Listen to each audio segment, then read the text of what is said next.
In today's video, I'm going to teach you how to change your plan in Microsoft Teams. By the end of this walkthrough, you'll know exactly where to go, what to click, and what to look out for, so you can upgrade or adjust your subscription with confidence. First, open Microsoft Teams in your browser and make sure you're signed in with the account whose plan you want to change. Once you're on the main team screen, move your attention to the top right corner. You'll see your profile icon there, which might be your initials or a small picture. Right next to that profile icon, there are three small dots. These dots usually indicate more options or settings.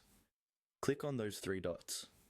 This will open a drop-down menu with several options related to your account and settings. Take a moment to scan the list so you're familiar with what's there. But for changing your plan, the option you're looking for is labeled Upgrade.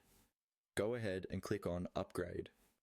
When you select this, Microsoft Teams will take you to the upgrade or subscription page. This is where Microsoft shows you the different plan options that are available for your account. Depending on whether you're using Teams for personal use, school, or business, the layout and choices might look slightly different, but the overall idea is the same. You're being offered ways to move to a paid plan or to a plan with more features. From here, simply follow the on-screen prompts. Usually, this starts with choosing the plan that best fits your needs. You might see information about included features, the number of users supported, storage limits, and pricing. Take a moment to read through those details so you understand what you're selecting. Once you've chosen the plan you want, the site will guide you through the next steps.